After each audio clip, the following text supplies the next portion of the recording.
One of Japan's last offensives during the Second World War was Operation Ugo. In March 1944, over 80,000 Japanese soldiers under the extremely aggressive General Renya Mutaguchi crossed the border with India. It really says something when you're considered to be extremely aggressive as a Japanese general during the Second World War, to be fair. The Japanese rapidly advanced on the British strongholds of Imphal and Kohima. What followed was nearly 3 months of besiegement and deplorable living conditions for both the Allied and Japanese troops. The Battle of Kohima and the simultaneous Battle of Imphal saw troops from both sides suffer horrid, inhumane conditions. It earned the Battle of Kohima the nickname Stalingrad of the East. Others have referred to it as Britain's greatest battle. Eventually, an Allied breakthrough was forced with a curious tactic involving the slope of a hill, a tank, and a Hail Mary of crashing through the Japanese lines of defense. On March 6, 1944, the Japanese army launched Operation Ugo. It was one of the last offensives by the Japanese during the Second World War. The objective of the offensive was twofold. Firstly, they wanted to prevent the Allied powers, mainly the British Empire, from retaking Burma. Secondly, the Japanese wanted to break into India via Kohima and Imphal, two cities near the Burman border. Once captured, the Japanese wanted to establish a power base there to keep up the fight against the Allied powers. Even though by spring 1944 the war had progressed to a point where the Axis powers' loss in the European theater was more or less inevitable, and Japan's position didn't allow for much optimism either, the Japanese command still figured this offensive had a chance of success. Reason for that was the fact that multiple British offensives in the Arakan, the coastal region of Burma, had failed. The Japanese military command figured the British were inept jungle fighters and pushed for Operation Ugo to be realized. Victory was undoubtedly awaiting them. Okay, so geographically, Imphal was the border town that was crucial in accessing India from Burma. Located in the district Manipur, Imphal was an isolated border town. Very isolated. A road that spanned 210 kilometers to the north linked Imphal to the remote hill town of Kohima. For Kohima, this road was the only available route to the outside world. As these two towns were extremely strategically located, they became the Japanese targets, and this isolated road and the two remote border towns would suffer some of the most brutal scenes of warfare of the Second World War. General Renya Mutaguchi, known for his temper and brutality, led 2 divisions of the Japanese 15th Army into India in March 1944. The divisions crossed the Chindwin River, advancing rapidly on Imphal. A 3rd division advancing onto Kohima. In total, 80,000 battle-hardened Japanese troops crossed into India, rapidly advancing on British-held strongholds. The thing is, both the British and Japanese operated under unfavorable circumstances. Mutaguchi's supply lines from Japan were extended to the degree that his divisions could rely on a month's worth of supplies, at most. And 2 months from his offensive, he was very well aware, monsoon season arrived, and the planned offensives would become impossible to carry out due to the heavy rains and mudslides. On the other hand, the British armed forces under 14th Army General William Slim had been preparing for an attack on the Japanese. The fact that they had been preparing an offensive basically meant the British army was anything but prepared to carry out a defensive battle. Communications were obviously subpar due to the isolated locations and long distances, and housing a large number of troops was near impossible in an area devoid of any proper settlements. There was a crucial advantage General Slim enjoyed, however. His British 14th Army had been driven out of Burma back in 1942. For the past 2 years, he spent molding his ragtag bunch into a professional, disciplined army with a high morale. Yet they had never fought a large-scale battle like this one. The Japanese, on the other hand, were experienced and hardened soldiers, veterans from jungle fighting in some of the worst conditions imaginable, especially under their commander Mutaguchi, who had told his troops they were expected to fight to the death. British aerial reconnaissance provided General Slim with enough intelligence that his fears were confirmed. The Japanese were on the offensive. He ordered his 14th Army to prepare for a Japanese attack. Over several days, the troops were establishing their positions, yet General Slim and his troops were surprised by the sudden, rapid advancement of the Japanese. The mountain roads many Allied soldiers had dug in were crucial strategic positions. If the Japanese managed to overtake them, the Indian plain was wide open for them to invade. Japanese would be virtually unopposed and able to cut the communications from large parts of Allied forces. Both Imphal and Kohima now became British strongholds preparing for a deadly and desperate last stand against a Japanese assault. Soon to be isolated from the outside world, the commander of the British forces in Dimapur, north of Kohima, Lieutenant General Montagu Stopford, rushed last-minute reinforcements into Kohima. 2 artillery battalions were positioned several kilometers west of Kohima, and a third, the 4th West Kents, were situated inside Kohima on the highest hill.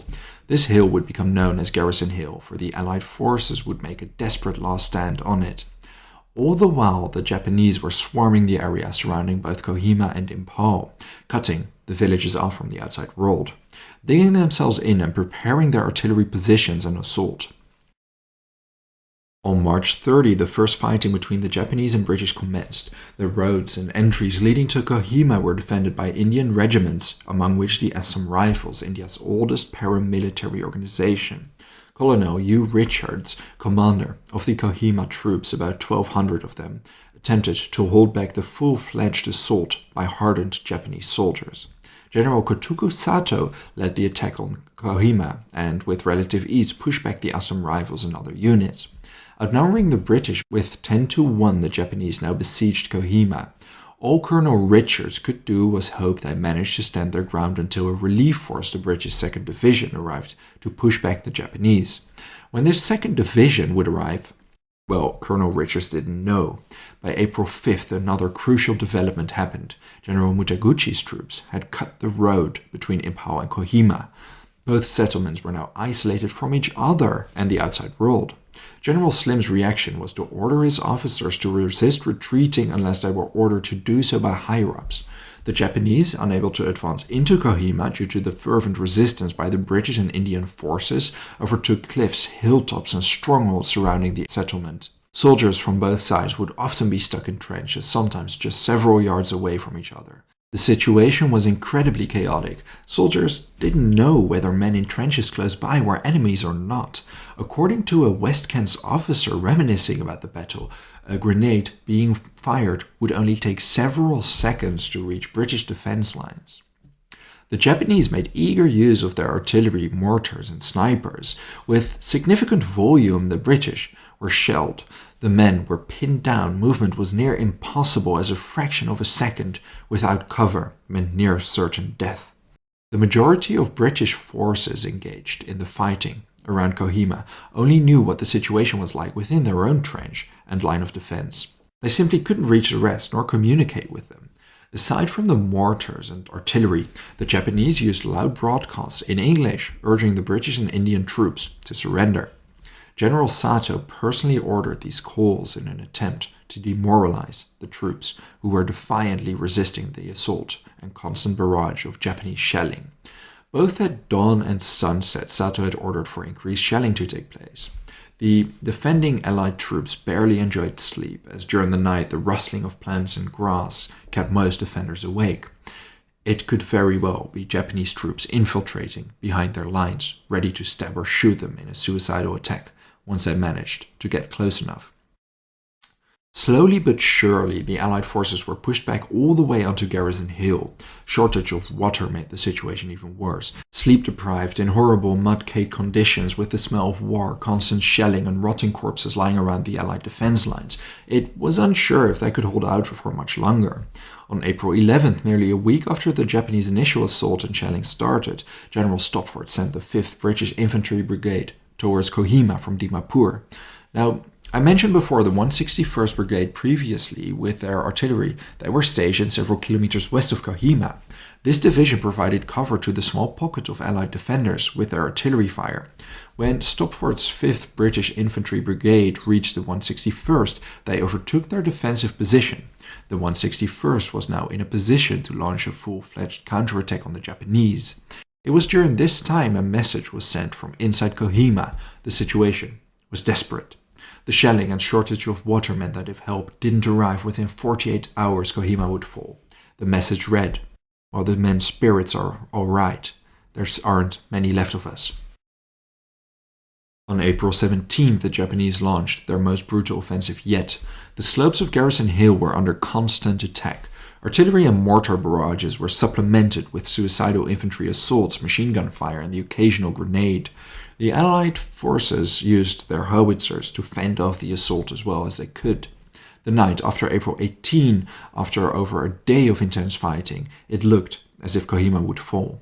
Although Japanese forces surrounded Kohima and swarmed all over its surroundings, they seemed unable to coordinate a proper assault that would have indeed meant the end of Kohima. The Allied troops were confined to a 320 square meter perimeter around Garrison Hill, awaiting the rescue mission that would hopefully soon arrive. The men of the Westkans managed to keep the Japanese out of Garrison Hill when, on the dawn of the 20th, the troops of the Royal Berkshires and 1st Punjab Regiment arrived. These quickly broke through the scattered Japanese and relieved the Westkans. Under heavy fire, the wounded were evacuated. Personal testimony state that the stench of rotting corpses was so overwhelming many of the fresh soldiers arriving got sick. Nevertheless, they dug in on the battered hillside, ready to face the ever-so-determined Japanese. Now, as this was transpiring, the first monsoon season hit the area, if the situation wasn't bad enough already. The era looked like a grim First World War meat grinder with blasted trees, mutilated corpses, and shreds of parachutes that were used to air supply the Kohima regiment. Now rain poured down on this heap of suffering, bringing with it mud, malaria, and dysentery. The Japanese occupied most of the area around Kohima, and it was priority these jungle fighters be pushed out of the area as soon as possible. The Japanese under Major General Shigesaburo Miyazaki attempted to break through the refreshed defenses on Garrison Hill to no avail, and suffering heavy casualties. The Japanese were now forced to reorganize their troops on the defensive, as the Allied powers were granted a bit of breathing space by their latest success. In the middle of May, the heaviest and most savage fighting of the entire battle took place, and that really says something. At stake was the British Deputy Commissioner's bungalow with its adjacent tennis court. The Japanese had seized this area within a week of its initial assault in early April. Now, a month later, the British were preparing to retake it. In the meantime, the Japanese had erected bunkers and fortifications, not to mention weapon pits, on the hillside surrounding the bungalow. The 2nd Battalion Dorsetshire Regiment was tasked with ejecting the Japanese from this location. The terrain deprived the Dorsetshire Regiment of any armored support, and according to the observers, the conditions the Japanese had lived in were indescribable. The regiment was getting ready for a dirty and savage business. The Royal Engineers found a solution that allowed for a pathway to be established behind the bungalow. If they winched a Grand tank towards this and pushed it down the slope, it would immediately crash onto the tennis court and stand amidst a Japanese line of defense. Sergeant Waterhouse, in command of the 149 Royal Tank Regiment, was given this task, and so they did. As the lead tank rolled onto the tennis court, it was welcomed with a barrage of fire from the Japanese. In return, the tank fired at the Japanese bunkers from close range, no more than 20 meters away. Now the Dorset infantry started firing at the Japanese positions and advanced onto their fortifications. The Japanese in a panic fled from the tank that was firing at them from close range, running straight into the Dorset's rifles. The Dorsets were quick to capture the hillside, where the only chimney stack of the bungalow remained. The surrounding area was battle-scarred with craters from the shelling, dead bodies everywhere, and rats running around the place. General Stopford is said to have remarked that it reminded him of the battlefield of the Somme from the First World War, stating, "One could tell how desperate the fighting had been."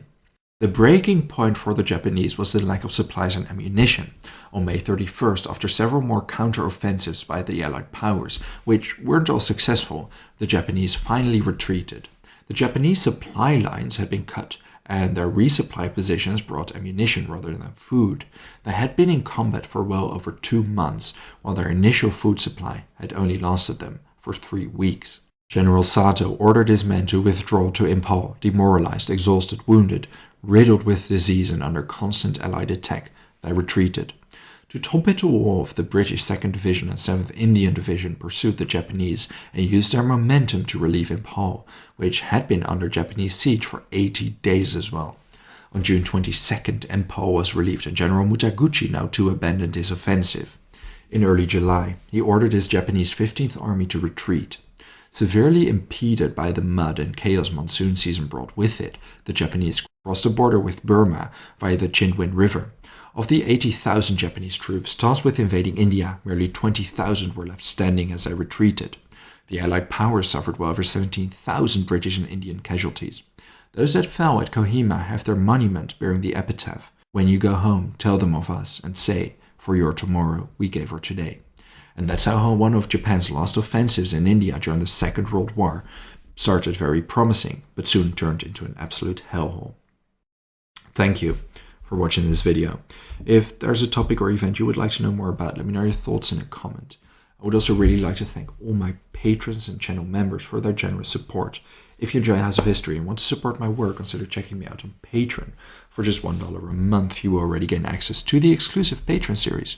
Don't forget to subscribe. See you next time.